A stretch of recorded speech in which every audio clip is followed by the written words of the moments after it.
فرماتے وہاں سے میں بچ کے آیا تو عزیز مصر کے گھر رہنے لگا۔ زلیخا فریفتہ ہو گئی، گناہ کی دعوت دینے لگی۔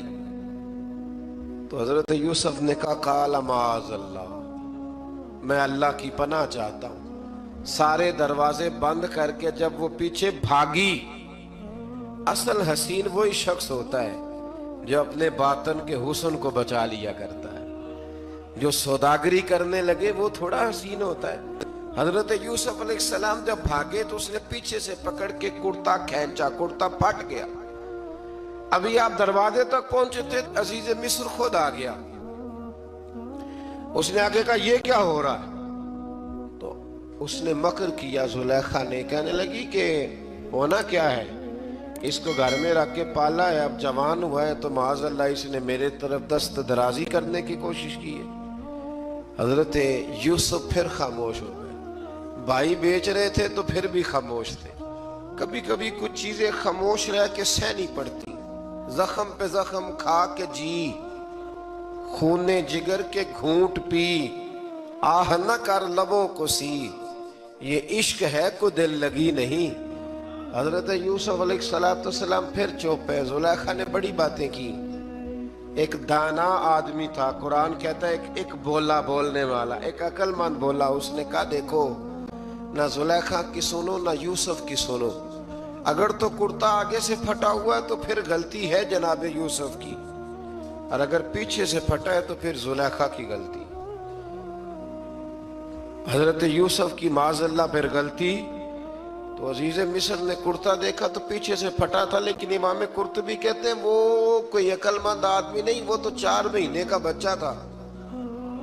وہ ایک 4 مہینے کا، وہ قریب تھا۔ حضرت یوسف علیہ السلام کی گواہی دینے کے لیے اللہ نے اسے زبان دی تھی۔ زلیخا کے ماموں کا بیٹا تھا، 4 مہینہ کا گہوارے میں لیٹا ہوا، جب بادشاہ سے فیصلہ نہیں ہو رہا تھا اور بادشاہ پریشان تھا عزیز مصر کے کسی کو جا کے بتاؤں گا تو کوئی کیا کچھ ہوتا ہے۔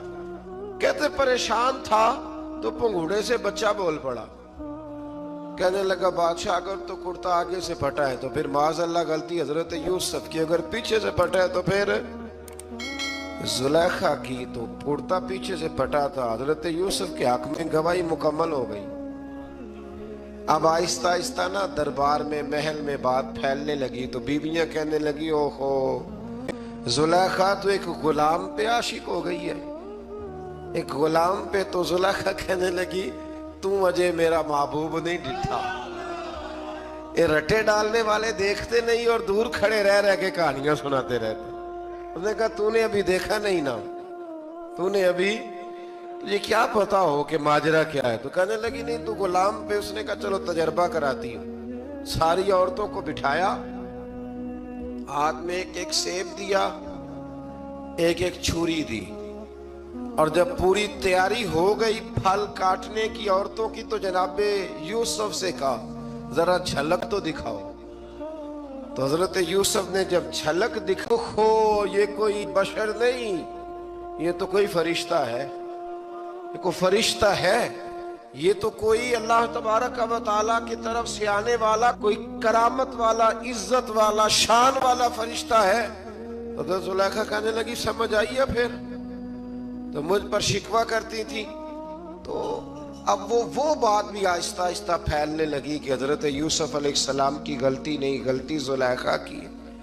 اب بادشاہ نے زلیخا سے کہا کہ اگر تو میں تیری بات کروں تو تیرے ساتھ میری بدنامی کا بھی ڈر ہے، کیا کرے؟ طے یہ پایا کہ حضرت یوسف کو جیل میں ڈال دیا جائے۔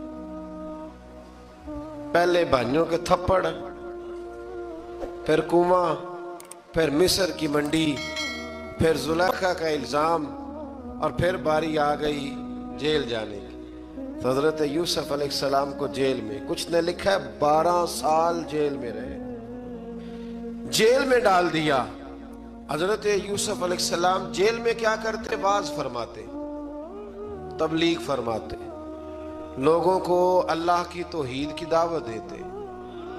وہاں جیل میں نا ایک شخص نے خواب دیکھا، اس نے دیکھا کہ میرے سر پہ نا پرندے کھا رہے۔